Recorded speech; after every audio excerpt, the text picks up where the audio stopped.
Covid രണ്ടാം തരംഗത്തിന് നടുവിൽ ഖത്തർ. ഒരാഴ്ചക്കിടെ ആശുപത്രിയിലായത് 1500ഓളം പേർ. നമസ്കാരം, പ്രവാസി മലയാളിയിലേക്ക് എല്ലാ മാന്യ പ്രേക്ഷകർക്കും സ്വാഗതം. നിലവിൽ രോഗം ബാധിക്കുന്നവരിൽ കൂടുതലും ഉയർന്ന തൊഴിലുകളിൽ ഏർപ്പെട്ടവരും അവരുടെ കുടുംബങ്ങളുമാണെന്ന് അധികൃതർ വ്യക്തമാക്കി.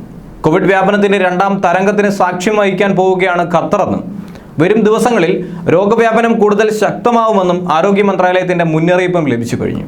തീവ്രമായ കോവിഡ് വ്യാപനം ഇനിയും തുടരുമെന്ന് ദേശീയ ഹെൽത്ത് സ്ട്രാറ്റജിക് ഗ്രൂപ്പ് അധ്യക്ഷൻ ഡോക്ടർ അബ്ദുൽ ലത്തീഫ് അൽ ഖാൽ വാർത്താസമ്മേളനത്തിൽ പറഞ്ഞു. കഴിഞ്ഞ ഒരാഴ്ചക്കിടയിൽ മാത്രം രാജ്യത്ത് കോവിഡ് മൂലം ആശുപത്രിയിൽ പ്രവേശിക്കപ്പെട്ടത് 1468 പേരാണ്. ഗുരുതര ശ്വാസകോശ പ്രശ്നങ്ങൾ കാരണമാണ് ഇവരെ അഡ്മിറ്റ് ചെയ്തത്. ഇവരിൽ 266 പേരെ തീവ്രപരിചരണ വിഭാഗത്തിൽ പ്രവേശിപ്പിച്ചിരിക്കുകയാണ്. അതേസമയം ദക്ഷിണാഫ്രിക്കൻ വൈറസ് വ്യാപിക്കുന്നു. കോവിഡ് വൈറസിന്റെ ദക്ഷിണാഫ്രിക്കൻ വകഭേദമാണ് ഇപ്പോൾ രാജ്യത്ത് ഏറ്റവും വലിയ ഭീഷണിയായി മാറിയിട്ടുള്ളത്. ഇതിന്റെ വ്യാപന തോത് കൂടുതലാണെന്ന് മാത്രമല്ല, ഗുരുതര ആരോഗ്യ പ്രശ്നങ്ങൾക്ക് അത് കാരണമാവുന്നതായി അദ്ദേഹം അറിയിച്ചിട്ടുണ്ട്. നിലവിൽ രോഗം ബാധിക്കുന്നവരിൽ കൂടുതലും ഉയർന്ന തൊഴിലുകളിൽ ഏർപ്പെട്ടിട്ടുള്ളവരും അവരുടെ കുടുംബാംഗങ്ങളുമാണെന്ന് അൽ ഖാൽ പറഞ്ഞു. രോഗലക്ഷണങ്ങൾ ഉള്ളവരിൽ 30% പേർക്കും കോവിഡ് സ്ഥിരീകരിക്കുന്നുണ്ട്. ടെസ്റ്റ് പോസിറ്റിവിറ്റി നിരക്ക് 11% ഉയർന്നിട്ടുണ്ട്. കോവിഡ് മൂലമുള്ള മരണസംഖ്യ അടുത്ത ദിവസങ്ങളിലായി ഉയർന്നതായും അദ്ദേഹം സൂചിപ്പിച്ചു. സാമൂഹിക ചടങ്ങുകളിലെ സന്ദർശനങ്ങളിലൂടെയാണ് രാജ്യത്ത് വൈറസ് പടരുന്നതെന്നും പൊതുചടങ്ങുകളിൽ നിന്ന് വിട്ടുനിൽക്കാൻ എല്ലാവരും ജാഗ്രത പാലിക്കണമെന്നും അദ്ദേഹം പറഞ്ഞിട്ടുണ്ട്.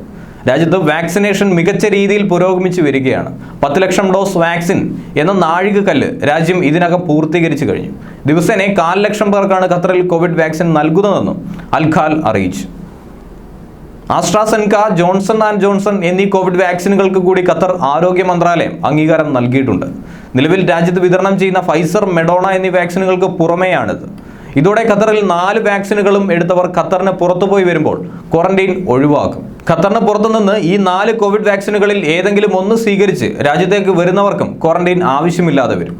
1 ഡോസ് മാത്രമുള്ള ജോൺസൺ ആൻഡ് ജോൺസൺ വാക്സിൻ സ്വീകരിച്ച് 14 ദിവസം കഴിഞ്ഞവർക്കാണ് ഇളവ് ബാധകമാവുക.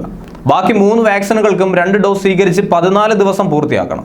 കോവിഡ് വാക്സിൻ സ്വീകരിച്ചതിന്റെ സർട്ടിഫിക്കറ്റ് യാത്രക്കാർ കയ്യിൽ കരുതിയിരിക്കണം.